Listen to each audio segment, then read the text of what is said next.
낮에는 아무렇지 않던 마음이 밤이 되면 무너질 때가 있습니다. 사람들은 잘 자는 것이 복이라 말하지만 어떤 이들에게는 밤이 두려운 시간입니다. 엎드려 기도하다 지쳐 잠들고 눈을 감으면서도 내일 아침 통장 잔고가 바뀌어 있기를 바라는 마음.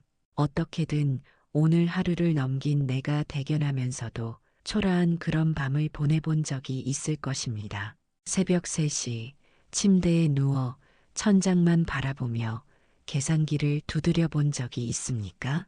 이번 달 월세, 관리비, 카드가, 아이들 학원비, 부모님 용돈, 보험료 하나씩 더해갈수록 숨이 막혀옵니다. 수입은 정해져 있는데 지출은 끝이 없습니다. 어디서부터 줄여야 할지, 무엇을 포기해야 할지 막막합니다. 휴대폰을 켜서 은행 앱을 열어보지만 잔고는 여전히 그대로입니다. 기적이 일어나지 않았습니다. 신앙생활을 하는 사람들에게도 재정 문제는 가장 현실적이면서도 가장 말하기 어려운 고민입니다. 교회에서는 믿음으로 살라고 하는데 집에 돌아오면 쌓여가는 고지서와 마주해야 합니다. 11조를 드려야 한다고 배웠지만 이번 달 월세를 내고 나면 아이들 학원비조차 막막한 현실 앞에서 어떤 선택을 해야 할지 혼란스럽습니다. 주일 아침 헌금 봉투를 들고 있으면 마음 한편에서는 이 돈이면 당장 급한 곳에 쓸 수 있을 텐데 하는 생각이 스쳐갑니다. 하나님을 믿는다고 고백하면서도 정작 재정 문제 앞에서는 하나님보다 통장 잔고를 먼저 확인하게 됩니다. 기도하면서도 마음 한편에서는 정말 하나님이 채워주실까 하는 의심이 일어납니다. 입으로는 하나님께 맡깁니다라고 말하지만 속으로는 여전히 불안과 두려움으로 가득합니다. 다른 사람들은 믿음으로 살면 형통한다고 간증하는데 나는 왜 이렇게 힘든지 혹시 내 믿음이 부족한 건 아닌지 자책하게 됩니다. 교회 안에서도 재정 이야기는 조심스럽습니다. 요즘 어떻게 지내세요? 라는 인사에 힘듭니다라고 솔직하게 말하기가 쉽지 않습니다. 다들 잘 사는 것처럼 보이고 나만 뒤처지는 것 같습니다. 새 차를 몰고 오는 성도들, 해외여행 이야기를 나누는 사람들, 큰 헌금을 드리는 분들을 보면 위축됩니다. 하나님께서는 저 사람들은 축복하시는데 왜 나는 이렇게 힘든지 이해가 되지 않습니다. 어떤 분은 사업이 어려워져서 밤마다 눈물로 기도하고 계십니다. 직원들 월급은 어떻게든 챙겨주는데 정작 자신은 몇 달째 월급을 받지 못하고 있습니다. 은행 대출 이자만 해도 매달 몇백만 원입니다. 문을 닫아야 하나, 조금만 더 버텨야 하나, 매일이 전쟁입니다. 또 어떤 분은 실직의 두려움 속에서 하루하루를 버티고 계십니다. 회사 분위기가 좋지 않고 구조조정 이야기가 들립니다. 이력서를 새로 쓰려니 막막하고 이 나이에 새로운 직장을 구할 수 있을지 자신이 없습니다. 자녀 교육비 때문에 고민하는 부모도 있습니다. 아이에게 좋은 교육을 시켜주고 싶은데 학원비가 만만치 않습니다. 친구들은 다 영어학원, 수학학원, 피아노, 태권도를 다니는데 우리 아이만 못 보내는 것 같아 마음이 아픕니다. 부모님 병원비 때문에 힘들어하는 분도 계십니다. 효도하고 싶은 마음은 간절한데 현실은 녹록지 않습니다. 빚 때문에 괴로워하는 이들도 있습니다. 카드값이 눈덩이처럼 불어나고 대출 이자를 갚기 위해 또 다른 대출을 받아야 하는 악순환에 빠져 있습니다. 예상치 못한 지출 앞에서 무너지는 경우도 많습니다. 차가 고장났는데 수리비가 몇백만 원입니다. 집 보일러가 터졌는데 교체 비용을 어디서 마련해야 할지 막막합니다. 갑자기 아파서 병원에 갔는데 실비보험으로 처리되지 않는 항목이 너무 많습니다. 이런 긴급 상황마다 신용카드를 긁게 되고 그렇게 빚은 점점 늘어갑니다. 믿음으로 산다는 것이 무엇인지 하나님께서 정말 우리의 재정까지 책임지시는지 그 확신이 흔들리는 순간들을 경험하고 계십니다. 성경에서는 새들도 먹이시고 백합화도 입히시는 하나님이 너희는 어찌 염려하느냐고 말씀하시지만 현실은 그렇게 단순하지 않습니다. 기도해도 당장 해결되지 않고 믿음을 고백해도 상황은 나아지지 않는 것처럼 느껴집니다. 그런데 오늘 우리에게 놀라운 소식이 있습니다. 하나님은 우리의 영혼만 책임지시는 분이 아닙니다. 우리의 삶 전체, 그 가운데 재정의 영역까지도 온전히 책임지시겠다고 약속하신 분입니다. 이것은 단순한 위로가 아니라 성경이 분명하게 선포하는 하나님의 성품이자 약속입니다. 오늘 이 시간 우리는 하나님의 재정 공급에 대한 약속을 함께 붙들고자 합니다. 사도 바울은 빌립보 교회에 보낸 편지에서 이렇게 고백했습니다. 나의 하나님이 그리스도 예수 안에서 영광 가운데 그 풍성한 대로 너희 모든 쓸 것을 채우시리라. 빌립보서 4장 19절에서 말씀하신 이 한 구절이야말로 재정의 회복을 원하는 이들에게 밤마다 붙들고 묵상할 수 있는 생명의 말씀입니다. 이 말씀을 천천히 읽어보십시오. 나의 하나님이 이 표현부터가 놀랍습니다. 멀리 계신 하나님이 아니라 나의 하나님이십니다. 개인적이고 친밀한 관계를 말합니다. 그리스도 예수 안에서 이것은 단순한 종교적 표현이 아닙니다. 예수 그리스도를 통해 맺어진 은혜의 관계를 의미합니다. 영광 가운데 그 풍성한 대로 하나님의 영광스러운 풍성함으로 부족함 없이 넉넉하게 채우신다는 뜻입니다. 너희 모든 쓸 것을 채우시리라 일부가 아니라 모든 필요를 채우실 것이라는 확실한 약속입니다. 이 말씀 앞에 나오는 문맥을 보면 더욱 놀랍습니다. 빌립보서 4장 11절에서 13절까지 바울은 이렇게 말합니다. 내가 궁핍함으로 말하는 것이 아니니라 어떠한 형편에든지 나는 자족하기를 배웠노니 나는 비천에 처할 줄도 알고 풍부에 처할 줄도 알아 모든 일 곧 배부름과 배고픔과 풍부와 궁핍에도 처할 줄 아는 일체의 비결을 배웠노라. 내게 능력 주시는 자 안에서 내가 모든 것을 할 수 있느니라. 바울이 이 편지를 쓸 때 그는 로마 감옥에 갇혀 있었습니다. 자유도 없고 소유도 없고 안정적인 수입도 없는 상황이었습니다. 내일 어떻게 될지 알 수 없는 불확실한 처지였습니다. 그럼에도 불구하고 그는 자족한다고 말합니다. 어떻게 이것이 가능했을까요?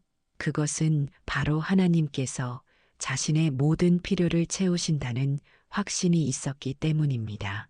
빌립보서 4장 6절과 7절에서는 이렇게 말씀하십니다. 아무것도 염려하지 말고 다만 모든 일에 기도와 간구로 너희 구할 것을 감사함으로 하나님께 아뢰라. 그리하면 모든 지각에 뛰어난 하나님의 평강이 그리스도 예수 안에서 너희 마음과 생각을 지키시리라. 재정 문제로 염려하지 말라는 것입니다. 아무것도 염려하지 말라는 표현이 얼마나 강력합니까? 염려하는 대신 기도하라고 말씀하십니다. 그리고 그 기도의 결과로 하나님의 평강이 우리 마음을 지킨다고 약속하십니다. 이것은 단순히 마음의 위로가 아닙니다. 실제로 하나님께서 우리의 필요를 채우시겠다는 구체적인 약속입니다. 빌립보서 4장 12절에서 바울이 말한 일체의 비결이란 무엇일까요? 그것은 바로 하나님의 공급하심을 신뢰하는 것입니다. 많을 때도 적을 때도 배부를 때도 배고플 때도 하나님께서 나와 함께 계시고 나의 필요를 아신다는 확신. 그것이 바로 자족의 비결입니다. 빌립보서 4장 18절에서 바울은 빌립보 교회가 보낸 헌금에 대해 이렇게 표현합니다. 내게는 모든 것이 있고 또 풍부한지라 에바브로디도 편에 너희가 준 것을 받음으로 내가 풍족하니 이는 받으실 만한 향기로운 제물이요 하나님을 기쁘시게 한 것이라. 바울에게 중요한 것은 돈 자체가 아니었습니다. 그 돈을 통해 나타나는 하나님의 신실하심이었습니다. 빌립보서 4장 4절에서 바울은 이렇게 권면합니다. 주 안에서 항상 기뻐하라. 내가 다시 말하노니 기뻐하라. 감옥 안에서도 기뻐할 수 있는 이유는 무엇입니까? 재정적으로 궁핍한 상황에서도 기쁨을 잃지 않을 수 있는 비결은 무엇입니까? 그것은 바로 하나님께서 모든 것을 책임지신다는 믿음입니다. 이 말씀들은 2000년 전 빌립보 교회에만 주신 약속이 아닙니다. 오늘 이 말씀을 듣는 우리에게도 동일하게 적용되는 살아있는 하나님의 약속입니다. 하나님은 변함이 없으신 분입니다. 어제도 오늘도 영원토록 동일하신 분입니다. 여기서 그리스도 예수 안에서라는 표현은 단순한 종교적 선언이 아닙니다. 그분 안에 있다는 것은 그분의 성품과 뜻, 그분의 나라의 방식 안에 머물러 있는 것을 의미합니다. 사람들은 종종 돈이 필요하다고 말하지만 사실 돈보다 더 깊은 차원의 공급, 곧 하나님의 뜻 안에서 이루어지는 채움이 필요한 것입니다. 예수님 안에 있다는 것은 예수님과 연합된 상태를 말합니다. 요한복음 15장에서 예수님은 자신을 포도나무에 우리를 가지에 비유하셨습니다. 가지가 나무에 붙어 있으면 저절로 양분이 공급되어 열매를 맺습니다. 마찬가지로 우리가 예수님 안에 거하면 하나님의 모든 공급이 자연스럽게 우리에게 흘러들어옵니다. 이것이 바로 영적인 공급의 원리입니다. 풍성한 대로라는 표현을 주목해야 합니다. 하나님은 부족한 대로가 아니라 풍성한 대로 채우십니다. 간신히 살아갈 정도만 주시는 것이 아니라 넉넉하게, 풍성하게 공급하시는 분입니다. 이것이 하나님의 성품입니다. 하나님은 인색한 분이 아닙니다. 오히려 우리가 상상하는 것보다 훨씬 더 크게, 더 풍성하게 주시기를 원하시는 분입니다. 에베소서 3장 20절에서는 이렇게 말씀하십니다. 우리 가운데서 역사하시는 능력대로 우리가 구하거나 생각하는 모든 것에 더 넘치도록 능히 하시. 이에게 하나님은 우리가 구하는 것보다 더 넘치도록 주실 수 있는 분이십니다. 우리의 상상을 초월하는 풍성함으로 채우시는 분입니다. 모든 쓸 것을 채우시리라는 말씀도 중요합니다. 일부만 채우시는 것이 아니라 모든 필요를 채우신다는 약속입니다. 집세도, 식비도, 교육비도, 병원비도, 교통비도, 우리가 필요로 하는 모든 것을 하나님은 알고 계시고 채우시겠다고 약속하셨습니다. 마태복음 6장 8절에서 예수님은 이렇게 말씀하셨습니다. 너희 하나님 아버지께서 구하기 전에 너희에게 있어야 할 것을 아시느니라. 하나님은 우리의 필요를 우리보다 먼저 아십니다. 우리가 말하기 전에 이미 아시고 우리가 구하기 전에 준비하십니다. 때로는 우리가 깨닫기도 전에 먼저 공급하십니다. 이것이 하나님의 사랑입니다. 그런데 이 말씀을 올바르게 적용하려면 중요한 원리를 이해해야 합니다. 하나님의 공급은 우리의 탐욕을 채우시는 것이 아니라 우리의 필요를 채우시는 것입니다. 필요와 욕심은 다릅니다. 필요는 하나님께서 우리 삶을 통해 이루시고자 하는 목적과 연결되어 있습니다. 욕심은 우리의 자아를 만족시키려는 것이지만 필요는 하나님의 뜻을 이루기 위한 것입니다. 야고보서 4장 3절에서는 이렇게 경고합니다. 구하여도 받지 못함은 정욕으로 쓰려고 잘못 구하기 때문이라. 우리가 구하는 것이 정말 필요인지 아니면 욕심인지 분별해야 합니다. 하나님은 우리의 필요는 채우시지만 우리의 탐욕은 채우지 않으십니다. 그분의 나라를 먼저 구하는 자에게 모든 것을 더하여 주신다고 마태복음 6장 33절에서 말씀하신 것처럼 하나님의 뜻을 구하는 삶 가운데 재정의 공급도 따라오는 것입니다. 우선순위가 바뀌면 공급의 통로도 바뀝니다. 하나님을 먼저 구하면 하나님께서 우리의 모든 것을 책임지십니다. 또한 자족하는 법을 배워야 합니다.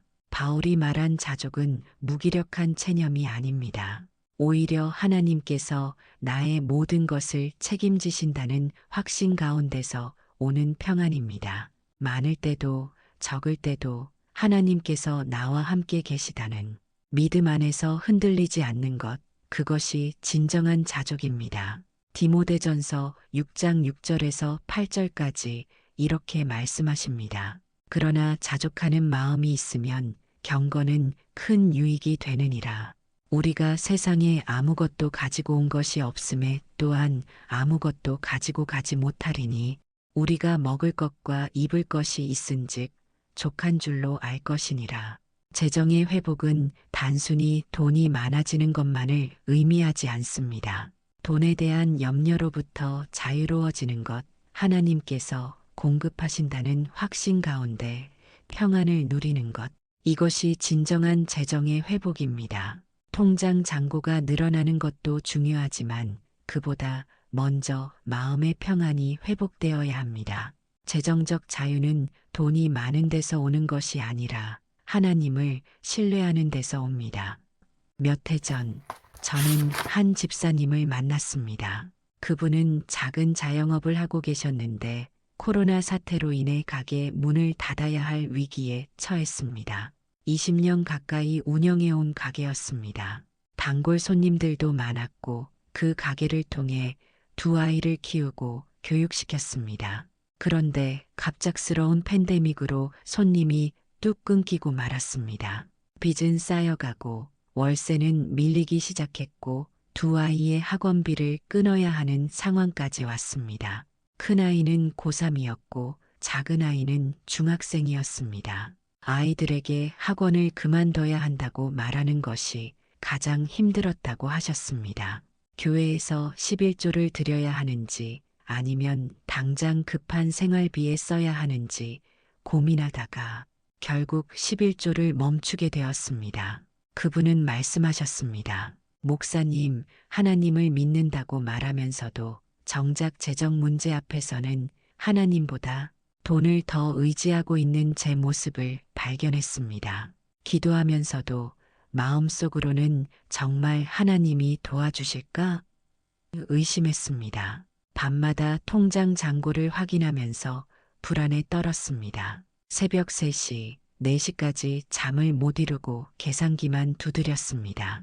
은행에서는 대출 상환을 독촉했고 건물주는 밀린 월세를 내지 않으면 계약을 해지하겠다고 통보했습니다. 신용카드 연체가 시작되었고 신용등급이 떨어졌습니다. 아내와도 자주 다투게 되었습니다. 서로 지쳐 있었고 서로를 탓했습니다. 아이들 앞에서도 웃을 수가 없었습니다. 그런데 어느 날 새벽 그분은 빌립보서 4장 19절 말씀을 붙들고 기도하기 시작했습니다. 나의 하나님이 그리스도 예수 안에서 영광 가운데 그 풍성한 대로 너희 모든 쓸 것을 채우시리라. 이 말씀을 매일 아침 큰 소리로 선포했습니다. 처음에는 입으로만 하는 고백 같았습니다. 믿어지지 않았습니다. 그런데 계속 반복하다 보니 이상하게도 마음에 평안이 찾아왔습니다. 상황은 여전히 어려웠습니다. 통장 잔고는 변하지 않았고 빚은 그대로였고 독촉 전화는 계속 왔습니다. 하지만 밤에 잠을 잘 수 있게 되었습니다. 아침에 일어나면 막막함보다 평안이 먼저 찾아왔습니다. 이것이 하나님의 평강이구나 깨달았다고 하셨습니다. 그리고 그분은 결단했습니다. 다시 11조를 드리기 시작한 것입니다. 통장에 겨우 몇십만 원밖에 남지 않았지만 그 가운데서 11조를 떼어 하나님께 드렸습니다. 사람의 눈으로 보면 어리석은 선택이었습니다. 당장 급한 월세도 못 내는 상황에서 11조를 드린다는 것이 말이 되지 않았습니다. 하지만 그분은 말씀하셨습니다. 하나님께서 나머지를 책임지실 거라고 믿었습니다. 아니, 믿기로 결단했습니다. 더 이상 내 힘으로는 안 된다는 것을 인정했습니다. 그리고 놀라운 일이 일어났습니다. 11조를 드린 그 주에 몇 년 전 거래했던 고객으로부터 연락이 왔습니다. 큰 물량을 맡기고 싶다는 것이었습니다. 왜 갑자기 연락을 했는지 물어보니 그냥 문득 생각나서 전화했다고 했습니다. 한 번에 해결될 만큼 큰 금액은 아니었지만 당장 급한 월세와 생활비를 해결할 수 있는 금액이었습니다. 그 다음 달에는 또 다른 고객이 찾아왔습니다. 코로나 때문에 문을 닫은 가게가 많아서 거래처를 찾기 힘들었는데 아직 운영하고 있다는 소식을 듣고 찾아왔다는 것이었습니다. 그렇게 조금씩 사업이 회복되기 시작했습니다. 극적으로 한 번에 해결된 것은 아니었습니다. 하지만 필요한 때마다 필요한 만큼 하나님께서 공급하셨습니다. 지금 그 집사님은 이전보다 더 안정적인 사업을 운영하고 계십니다. 밀렸던 빚도 다 갚았고 아이들 교육도 계속할 수 있게 되었습니다. 큰아이는 좋은 대학에 합격했고 작은아이도 열심히 공부하고 있습니다. 가정에도 웃음이 돌아왔습니다.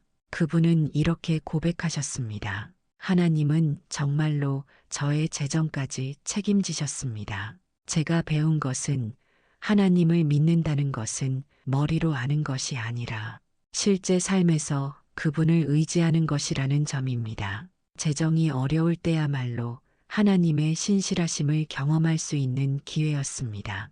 그 어려운 시간이 없었다면 저는 여전히 제 힘으로 살려고 했을 것입니다. 하나님께서는 저를 무너뜨리신 것이 아니라 더 단단한 믿음 위에 세우셨습니다. 사도 바울을 생각해 봅시다. 그는 지금 로마의 감옥에 갇혀 있습니다. 자유가 없고 소유가 없고 안정적인 수입도 없습니다. 사람들의 시선으로 보면 완전히 실패한 인생처럼 보입니다. 한때 촉망받던 바리새인에서 이제는 죄수의 신분이 되었습니다.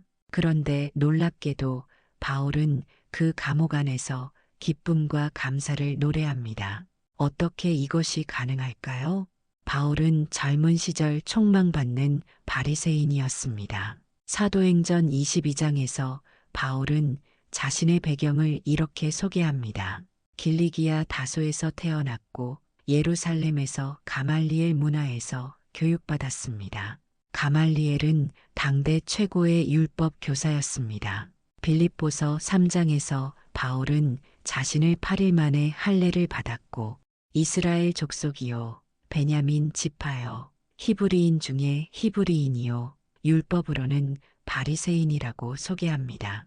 사회적으로도 인정받는 위치에 있었습니다. 사내들인 공회의 일원이었을 가능성도 있습니다. 재정적으로도 안정되어 있었을 것입니다. 바리새인들은 대부분 경제적으로 여유가 있었습니다. 그런데 예수님을 만난 후 그의 삶은 완전히 바뀌었습니다. 사도행전 9장에서 다메섹으로 가는 길에 부활하신 예수님을 만난 바울은 완전히 다른 사람이 되었습니다. 그는 복음을 전하기 위해 모든 것을 버렸습니다. 안정된 직업도 사회적 지위도 재정적 안정도 모두 내려놓았습니다. 그리고 복음을 전하는 사역자의 길을 걸었습니다. 그 과정에서 바울은 엄청난 고난을 경험했습니다. 고린도후서 11장 23절에서 27절까지 바울은 자신의 고난을 이렇게 열거합니다. 그들이 그리스도의 일꾼이냐 정신없는 말을 하거니와 나는 더욱 그러하도다. 내가 수고를 넘치도록 하고 옥에 갇히기도 더 많이 하고 매도 수없이 맞고 여러 번 죽을 뻔하였으니 유대인들에게 40에서 하나 감한 매를 5번 맞았으며 3번 태장으로 맞고 1번 돌로 맞고 3번 파선하고 일주야를 깊은 바다에서 지냈으며 여러 번 여행하면서 강의 위험과 강도의 위험과 동족의 위험과 이방인의 위험과 시내의 위험과 광야의 위험과 바다의 위험과 거짓 형제 중의 위험을 당하고 또 수고하며 애쓰고 여러 번 자지 못하고 줄이며 목마르고 여러 번 굶고 춥고 헐벗었노라. 재정적으로 볼 때 바울의 삶은 결코 풍족하지 않았습니다. 매를 맞고 감옥에 갇히고 배고픔과 추위를 견디고 헐벗은 상태로 지내기도 했습니다. 사람의 기준으로 보면 실패한 인생입니다. 그런데 바울은 빌립보서 4장에서 자족한다고 말합니다. 어떻게 이것이 가능했을까요? 그것은 바울이 하나님의 공급하심을 경험했기 때문입니다. 필요할 때마다 하나님께서는 빌립보 교회를 통해 또 다른 성도들을 통해 바울에게 필요한 것들을 공급하셨습니다. 바울은 이것을 향기로운 재물이라고 표현했습니다. 빌립보서 4장 14절에서 18절까지 바울은 이렇게 말합니다. 그러나 너희가 내 괴로움에 함께 참여하였으니 잘하였도다. 빌립보 사람들아, 너희도 알거니와 복음의 시초에 내가 마게도냐를 떠날 때에 주고받는 내 일에 참여한 교회가 너희 외에 아무도 없었느니라. 데살로니가에 있을 때에도 너희가 한 번뿐 아니라 두 번이나 나의 쓸 것을 보내었도다. 내가 선물을 구함이 아니요 오직 너희에게 유익하도록 과실이 번성하기를 구함이라. 내게는 모든 것이 있고 또 풍부한지라 에바브로디도 편에 너희가 준 것을 받음으로 내가 풍족하니 이는 받으실 만한 향기로운 재물이요 하나님을 기쁘시게 한 것이라. 바울에게 중요한 것은 돈 자체가 아니었습니다. 그 돈을 통해 나타나는 하나님의 신실하심이었습니다. 하나님께서는 필요한 때에 필요한 사람을 통해 필요한 것을 공급하십니다. 바울은 이것을 경험했고 그래서 어떤 상황에서도 자족할 수 있었습니다. 바울의 삶이 우리에게 가르쳐 주는 것은 무엇일까요? 하나님의 공급하심은 우리의 상황이 좋을 때만 임하는 것이 아니라는 점입니다. 오히려 우리가 가장 어렵고 힘든 상황에서 하나님의 공급하심은 더욱 분명하게 드러납니다. 감옥 안에서도 배고픔 가운데서도 하나님은 바울을 버리지 않으셨습니다. 빌립보서 1장 12절에서 14절까지 바울은 이렇게 말합니다. 형제들아, 내가 당한 일이 도리어 복음 전파의 진보가 된 줄을 너희가 알기를 원하노라. 이러므로 나의 매임이 그리스도 안에서 모든 시위대 안과 그 밖의 모든 사람에게 나타났으니 형제 중 다수가 나의 매임으로 말미암아 주 안에서 신뢰함으로 겁없이 하나님의 말씀을 더욱 담대히 전하게 되었느니라. 바울은 자신의 어려움조차 복음 전파의 도구로 사용되었다고 말합니다. 하나님은 우리의 어려운 상황도 선한 목적을 위해 사용하십니다. 재정의 어려움도 예외가 아닙니다. 우리도 마찬가지입니다. 지금 재정적으로 어려운 상황에 있다 해도 하나님께서는 우리를 버리지 않으십니다. 그분은 우리의 필요를 아시고 적절한 때에 적절한 방법으로 공급하실 것입니다. 그렇다면 우리는 어떻게 해야 할까요? 하나님의 재정 공급을 경험하기 위해 우리가 실천해야 할 것들이 있습니다. 이것은 단순한 이론이 아니라 실제로 삶에 적용할 때 변화를 경험하게 되는 구체적인 실천 과제들입니다. 가장 먼저 해야 할 것은 매일 아침 하나님의 약속을 선포하는 것입니다. 빌립보서 4장 19절 말씀을 큰 소리로 고백하십시오. 나의 하나님이 그리스도 예수 안에서 영광 가운데 그 풍성한 대로 나의 모든 쓸 것을 채우시리라. 이 말씀을 21일 동안 매일 아침 선포해 보십시오. 처음에는 잘 믿어지지 않을 수도 있습니다. 하지만 계속 반복하다 보면 말씀이 우리 마음에 심겨질 때 믿음이 자라나기 시작합니다. 로마서 10장 17절에서 말씀하신 것처럼 믿음은 들음에서 나며 들음은 그리스도의 말씀으로 말미암습니다. 아침에 일어나자마자 세수하기 전에 아무것도 하기 전에 이 말씀을 큰 소리로 선포하십시오. 거울을 보면서 자신에게 선포하십시오. 가족들이 이상하게 볼 수도 있습니다. 괜찮습니다. 이것은 영적 전쟁입니다. 불신앙과 싸우는 것입니다. 두려움과 맞서는 것입니다. 그 다음으로 중요한 것은 염려를 기도로 바꾸는 훈련입니다. 빌립보서 4장 6절에서 말씀하신 것처럼 염려할 것을 기도로 바꾸십시오. 재정 문제로 불안해질 때마다 그 순간 짧게라도 기도하십시오. 하나님, 제 필요를 아십니다. 주님께 맡깁니다. 이 간단한 기도가 우리 마음에 평안을 가져다 줍니다. 통장 잔고를 확인하며 불안해질 때 기도하십시오. 고지서를 받고 막막해질 때 기도하십시오. 갑작스러운 지출이 생겼을 때 기도하십시오. 염려가 일어나는 그 순간 즉시 기도로 반응하는 훈련을 하십시오. 처음에는 쉽지 않습니다. 염려가 습관이 되어 있기 때문입니다. 하지만 의식적으로 연습하다 보면 점점 자연스러워집니다. 세 번째로 감사 노트를 작성하십시오. 매일 저녁, 오늘 하루 동안 하나님께서 공급하신 것들을 3가지씩 적어 보십시오. 아무리 작은 것이라도 괜찮습니다. 오늘 먹은 밥, 안전하게 출퇴근한 것, 건강한 하루, 이 모든 것이 하나님의 공급입니다. 감사하는 마음이 생길 때 우리는 하나님의 신실하심을 더 분명하게 보게 됩니다. 감사는 우리의 시각을 바꿉니다. 없는 것에 집중하던 눈이 있는 것을 보게 됩니다. 부족함을 세던 마음이 풍성함을 세기 시작합니다. 데살로니가전서 5장 18절에서 말씀하신 것처럼 범사에 감사하는 것이 하나님의 뜻입니다. 네 번째로 가능하다면 11조와 헌금을 드리십시오.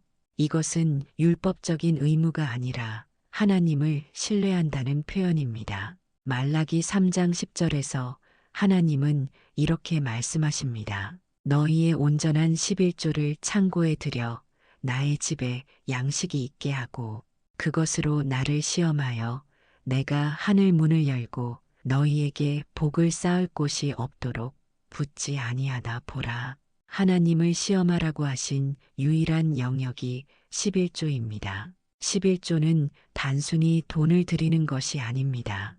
이것은 하나님, 당신이 나의 재정을 책임지신다는 것을 믿습니다라는 고백입니다. 내 수입의 10분의 1을 드린다는 것은 나머지 10분의 9를 하나님께서 책임지실 것이라는 믿음의 표현입니다. 11조는 하나님을 신뢰하는 구체적인 행동입니다.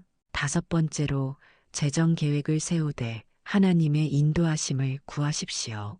지혜로운 재정 관리는 믿음과 모순되지 않습니다. 오히려 하나님께서 주신 것을 잘 관리하는 것도 청지기의 책임입니다. 잠언 21장 5절에서는 이렇게 말씀하십니다. 부지런한 자의 계획은 풍부함에 이를 것이요. 수입과 지출을 기록하고 불필요한 지출을 줄이고 저축 계획을 세우십시오. 충동 구매를 자제하고 예산을 세워서 사십시오. 빚이 있다면 갚는 계획을 세우십시오. 그러나 모든 계획 가운데 하나님의 뜻을 구하고 그분의 인도하심을 따르십시오. 여섯 번째로 나눔을 실천하십시오. 역설적이게도 재정적으로 어려울 때일수록 나눔을 실천할 때 하나님의 공급하심을 더 크게 경험하게 됩니다. 누가복음 6장 38절에서 예수님은 이렇게 말씀하셨습니다. 주라 그리하면 너희에게 줄 것이니 곧 후히 되어 누르고 흔들어 넘치도록 하여 너희에게 안겨주리라. 작은 것이라도 이웃과 나누십시오. 길거리에서 만난 노숙인에게 1,000원이라도 나누십시오. 교회에서 어려운 이웃을 위한 헌금이 나올 때 참여하십시오. 주변에 어려운 사람이 있으면 밥 한 끼라도 대접하십시오. 나눔은 우리 손을 열게 합니다. 움켜쥔 주먹에는 아무것도 들어올 수 없지만 펼친 손에는 하나님의 복이 부어집니다. 마지막으로 하나님의 나라를 먼저 구하는 삶을 사십시오. 마태복음 6장 33절의 약속을 기억하십시오. 그런즉 너희는 먼저 그의 나라와 그의 의를 구하라 그리하면 이 모든 것을 너희에게 더하시리라. 하나님의 뜻을 구하고 그분이 기뻐하시는 삶을 살아갈 때 재정의 공급은 자연스럽게 따라옵니다. 우선순위를 바로 세우십시오. 돈이 첫 번째가 되면 불안이 찾아옵니다. 하나님이 첫 번째가 되면 평안이 찾아옵니다. 재정을 위해 주의를 포기하지 마십시오. 돈을 위해 정직을 타협하지 마십시오. 하나님의 뜻 안에서 일하십시오. 그러면 하나님께서 책임지십니다. 사랑하는 여러분, 오늘 이 말씀이 여러분의 마음에 닿았기를 바랍니다. 지금 재정적으로 어려움을 겪고 계신 분들이 있다면 하나님께서는 여러분을 버리지 않으신다는 것을 기억하십시오. 그분은 여러분의 모든 필요를 아시고 풍성하게 채우실 것입니다. 이것은 빈말이 아니라 성경이 약속하신 하나님의 신실하심입니다. 이 메시지가 도움이 되셨다면 좋아요 버튼을 눌러주십시오. 여러분의 좋아요 하나하나가 이 말씀을 필요로 하는 더 많은 사람들에게 이 영상이 전달될 수 있도록 돕습니다. 좋아요 버튼은 단순한 클릭이 아닙니다. 이것은 아멘의 고백이자 복음을 전하는 일에 동참하는 것입니다. 여러분의 작은 참여가 누군가에게는 생명의 말씀이 될 수 있습니다.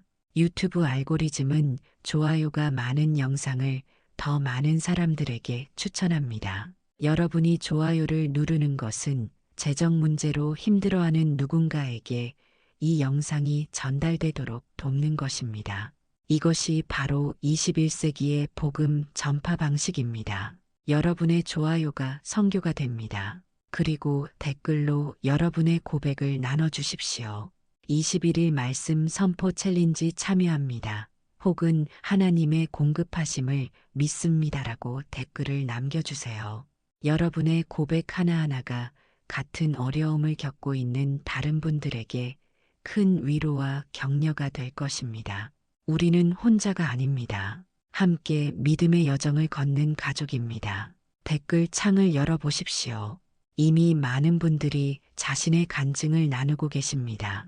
저도 비슷한 상황이었는데 하나님께서 채워주셨어요. 이 말씀이 지금 저에게 꼭 필요했습니다. 함께 기도해요. 이런 댓글들이 서로에게 힘이 됩니다. 여러분도 용기 내어 댓글을 남겨주십시오.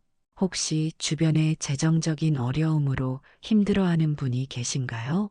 이 영상을 그분께 공유해 주십시오. 카카오톡으로, 문자로, 이메일로 보내주십시오. 이것이 바로 복음을 전하는 일입니다. 여러분의 작은 나눔이 누군가에게는 생명의 말씀이 될 수 있습니다. 공유하기 버튼을 눌러 이 희망의 메시지를 더 많은 이들에게 전해주십시오. 이 영상이 도움이 될 것 같아서 보내드려요. 한 줄이면 충분합니다. 그 한 줄이 누군가의 인생을 바꿀 수 있습니다. 여러분이 공유한 영상을 보고 누군가가 희망을 찾고 하나님을 만나고 삶이 변화될 수 있습니다. 이것이 바로 디지털 시대의 제자 삼는 일입니다. 구독 버튼도 꼭 눌러주시고 알림 설정까지 해주시면 앞으로 올라올 은혜로운 말씀들을 놓치지 않고 받아보실 수 있습니다. 이 채널은 하나님의 말씀으로 여러분의 삶에 희망과 변화를 전하기 위해 존재합니다. 여러분의 구독과 응원이 이 사역을 계속할 수 있는 힘이 됩니다. 매주 새로운 말씀 영상이 올라옵니다. 기도에 관한 시리즈, 관계 회복에 관한 시리즈, 치유에 관한 시리즈가 준비되어 있습니다. 구독하시면 새 영상이 올라올 때마다 알림을 받으실 수 있습니다. 여러분의 신앙 성장을 위한 든든한 동반자가 되겠습니다.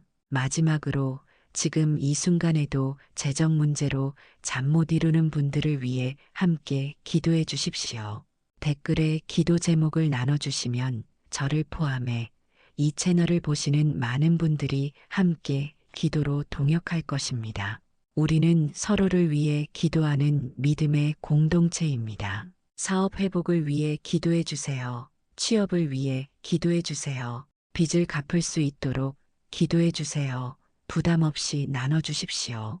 우리는 서로의 짐을 나누는 그리스도의 몸입니다. 갈라디아서 6장 2절에서 말씀하신 것처럼 너희가 짐을 서로 지라. 그리하여 그리스도의 법을 성취하라고 하셨습니다. 하나님은 우리의 영혼만 책임지시는 분이 아닙니다.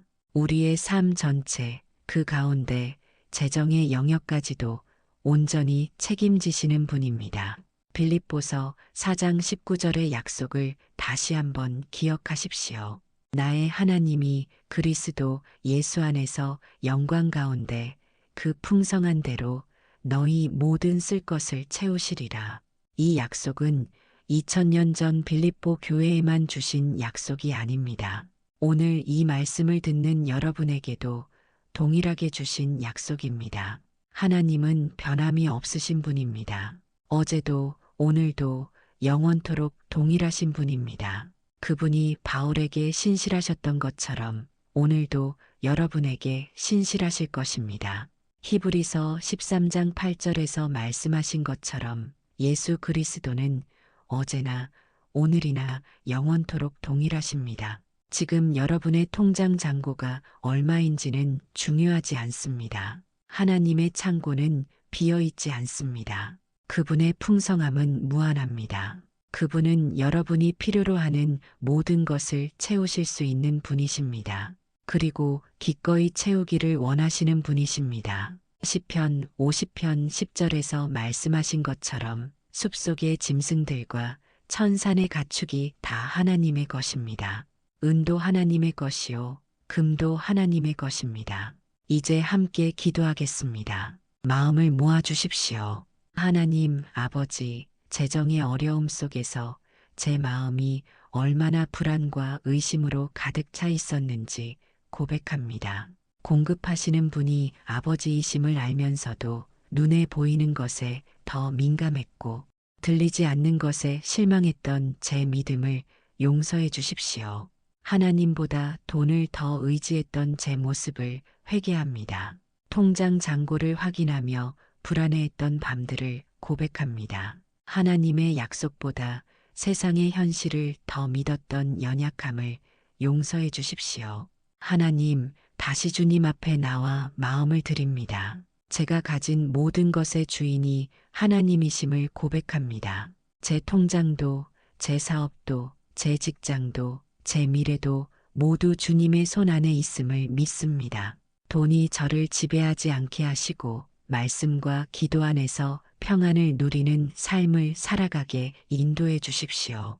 오늘부터 21일 동안 빌립보서 4장 19절 말씀을 붙들고 선포하겠습니다. 매일 아침 이 약속을 큰 소리로 고백하겠습니다. 염려를 기도로 바꾸고 감사를 고백하며 하나님의 공급하심을 경험하는 삶을 살아가게 도와주십시오. 제 삶을 통해 하나님의 신실하심이 증거되게 하옵소서.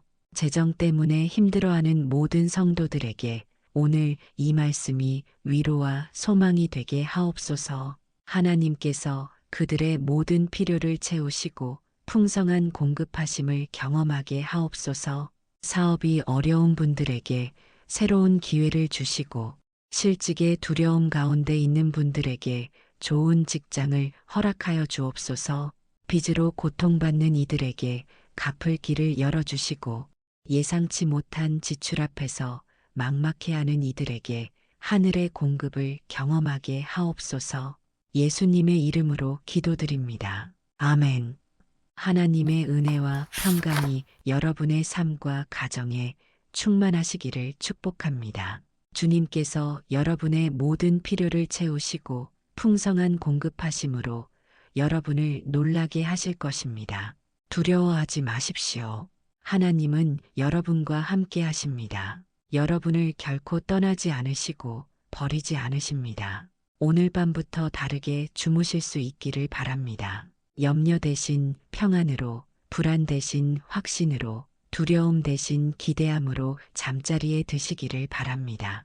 하나님께서 여러분의 내일을 책임지십니다. 여러분을 사랑하고 여러분을 위해 기도합니다. 다음 영상에서 또 만나 뵙겠습니다.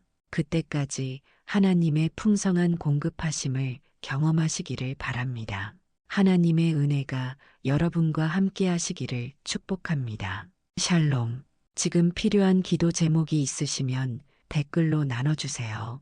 함께 기도하겠습니다. 좋아요와 구독으로 더 많은 이들에게 이 말씀을 전해주세요.